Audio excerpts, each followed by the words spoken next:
TRS manifesto BJP manifesto बनाने का से ये आगे दोनों मिलकर चुनाव लड़ रहा है, तो इसीलिए कांग्रेस के खिलाफ काम करने के लिए एक कागज़ ले आके दिखाए।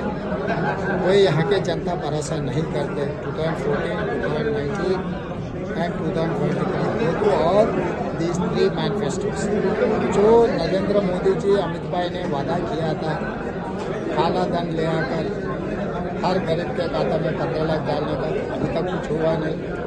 और किसानों का इनकम डबल करने के लिए कोशिश करते बोलते बोले, वो अभी नहीं हुआ।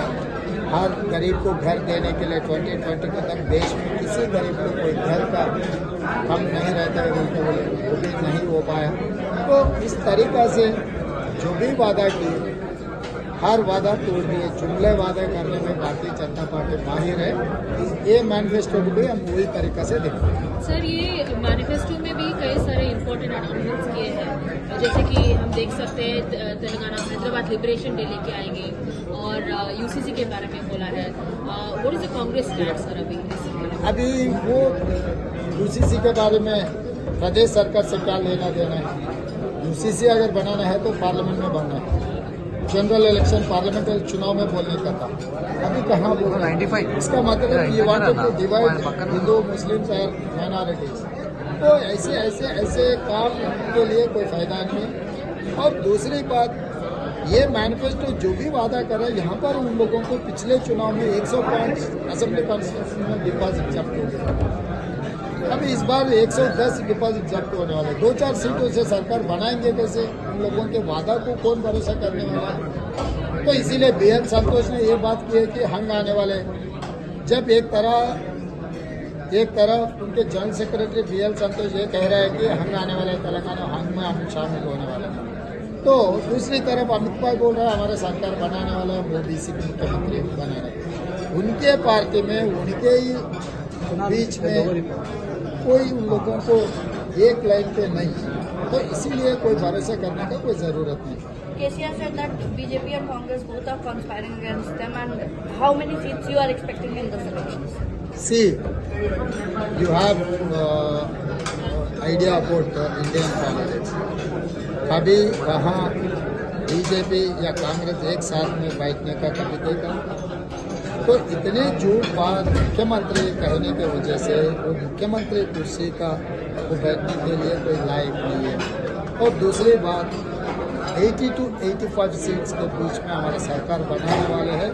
मजबूत सरकार बनाएंगे, सेक्युलर सरकार बनाएंगे। जो वादा किए हम लोग वो वादा पूरा निभाएंगे। सर, इमाम आपको RSS एजेंट बता रहा है भाई, अभी मैं बार कह चुका हूँ, अगर वो लोग जो आरोप लगा रहे वो सही रहा तो मैं केंद्र सरकार में बैठकर सरकार को चला देते। RSS का एजेंट असदुद्दीन ओवैसी है, क्योंकि वो उत्तर प्रदेश में 100 सीटों में चुनाव लड़ते, मध्य प्रदेश में चुनाव लड़ते, वेस्ट बंगाल में चुनाव लड़ते, बिहार में चुनाव लड़ते, महाराष्ट्र में भी 50 सीट के ऊपर चुनाव लड़े। मगर कोशा महल जहाँ दारुसलाम है, उनका हेडक्वार्टर्स है, वहाँ पर भारतीय जनता पार्टी राजा सिंह MLA है, वहाँ पर चुनाव नहीं लड़ रहा है। कौन किसका एजेंट है ये तो पता है ना, साफ दिखा रहे हैं। तेलंगाना में क्यों 9 सीटों में आप चुनाव लड़ रहे? किसको मदद करने के लिए? क्यों आप राजा सिंह के खिलाफ चुनाव नहीं लड़े? इसका मतलब साफ है, उनको बचाने के लिए, मुस्लिम्स को धोखा देने के लिए ऐसे बयान दे रहा है असदुद्दीन ओवैसी जी। मैं 2 सवाल उठाया था, उसका कोई जवाब नहीं दिए।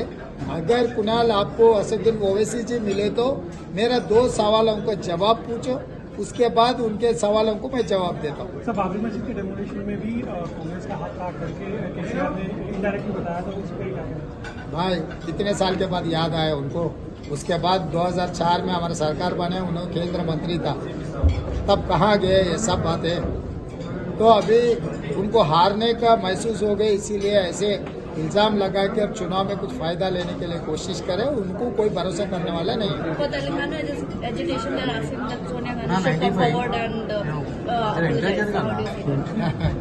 वही KCR ने असेंबली में बयान दिया था 2014 में, पहली बार असेंबली जो शुरुआत हुए वहीं बयान दिया कि just because of Shrimati Sonia Gandhi ji we have got Telangana.